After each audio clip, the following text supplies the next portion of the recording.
Hi, I'm Greg Risto. I'm the director of vocal ensembles here at Oberlin and the conductor of Musical Union.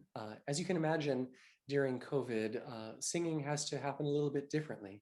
And so with Musical Union, which is generally our largest choral ensemble, made up of students from the conservatory, the college, members of the community, faculty, and staff, we moved to a primarily online format last semester to create this presentation that you'll see of a performance of Vaughan Williams' 5 mystical songs and 2 spirituals arranged by Nathaniel Dett.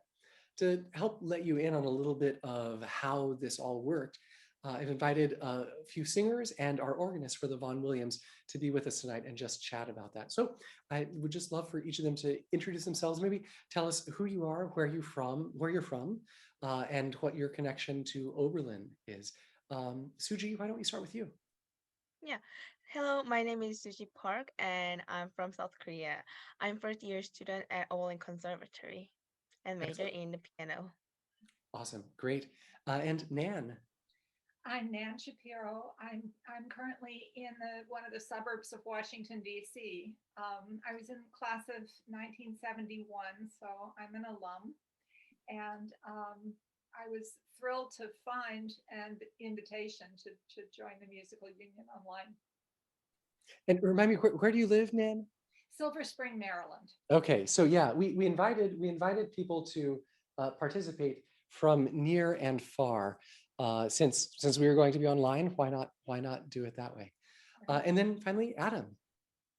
Well, hello. My name is Adam Klebeck. I'm a second year organ major in the conservatory and I'm from Chicago. Excellent. So in a general way, last semester, Musical Union, while it was warm enough, met in person in the courtyard of Mudd Library with students on campus singing live, and then students and others joining us remotely via Zoom. And so I just wonder, what was that experience like for you, Suji and Nan? Maybe Oh Suji. yeah. Yeah, uh-huh. So for me, I did the our like MU class in by Zoom, and then it was like I didn't expect that like doing or singing and then like kind of collaborating with Zoom. It was like really first time, but also the other way it was a really good thing. I because I didn't think of was that I could record my song and listen to it again. So it's like kind of a reflection every like each weeks.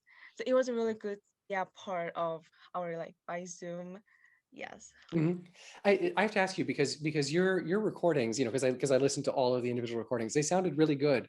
How much singing had you done before last semester? Oh, so maybe because even though that is like unmuted, like Mhm. everyone, I still sing a lot like Uh-huh. at the same time. Yeah, and then after that I also sing like maybe 2 times a week Mhm. like that, and then like practice like every time. Yeah. Yeah, So I great. think that is why like my sound is like pretty well, I think. Yeah, yeah. No, I'd say it sounds very good. Did you sing at all in high school? Oh, not high school, but oh yeah, I did in high school because I did like musical Yeah. in fall and spring like that. Yes. And then I also like sing um all the time maybe when I was elementary school. Mhm. I did a choir, like small choir. Yeah, Yeah. excellent. And Nan, how about you? What was the experience like for you? Well, it seemed so awful that people couldn't sing together when we all got locked down. And so I was absolutely delighted to be able to do this. I particularly loved when you had the choir outside because we could hear all of those voices. And I'm really looking forward to that starting again as the spring weather gets better. Because how can you reproduce that in this time? You really can't. Mhm. And of course, it's been a thrill to hear the little bits of the finished product that you've sent, and I'm amazed at how that got together. Yeah, I think it's turned out really well. And then Adam, you weren't singing on this performance, but you were instead playing, I have to say, what is a killer hard organ part. Tell us a little bit about that. That was, yes, the five mystical songs of Vaughan Williams, originally written for orchestra, if I'm correct. Yes. That's right. Yes, so I played an organ transcription of Melvin Butler of the orchestral parts. And the thing with English organ music, I've heard this said, the swell box, which controls the volume, its correct position in this kind of music is in constant motion. Mm. Mhm. There's a lot of different effects and a lot of different inflections that you want to emulate in what is a transcription of an orchestral work.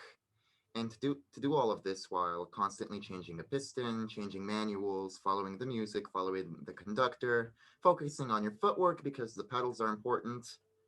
It's a lot to bear. There's a lot that goes into all of that. But once you get it all down, it's an oh so rewarding experience. I'd say, and for organists, right? Typically, if you were performing a piece like this, you'd have some people there to help you pull stops. But because of COVID and distancing, you had to do all that yourself, right? Yes, that's correct.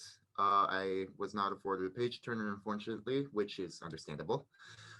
So it was a lot of page turning, a lot of changing my own stops and pistons, which on an organ like this, thankfully, there are a lot of pistons and different registrations that you can set.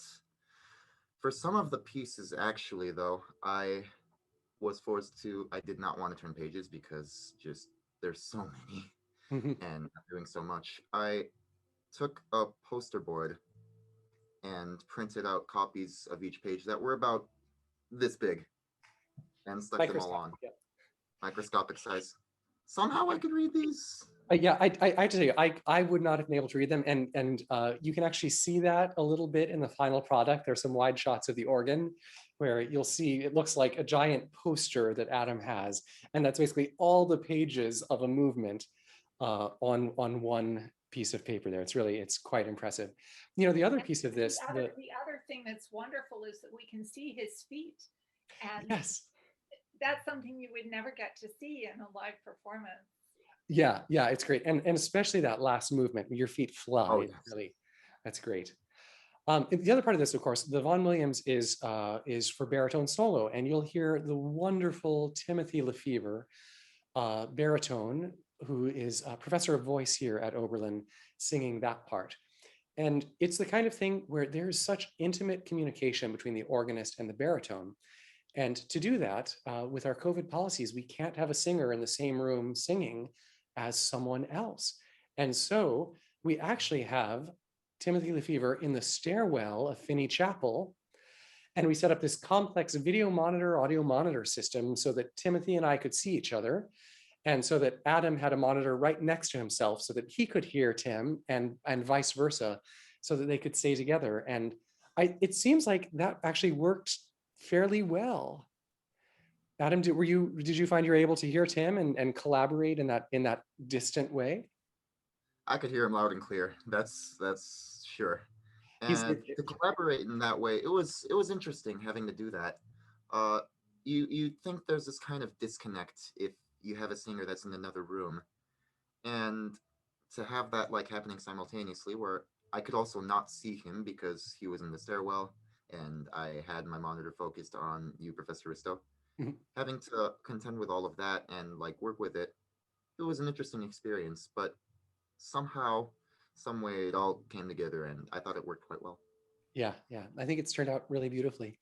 So thank you all for giving everyone a little insight into the behind the scenes making of it. The part that we haven't talked about is once everyone individually recorded their parts and sent them in, they then were sent off to Connor Martin, who's a wonderful audio and video producer who did magic to bring them all together. And so you'll just imagine that everyone is off in different parts of the world recording their own parts, and then they all magically get combined together. And so for you and for many of us, this is our first time hearing what it sounds like when we're all actually singing together. So we hope you enjoy.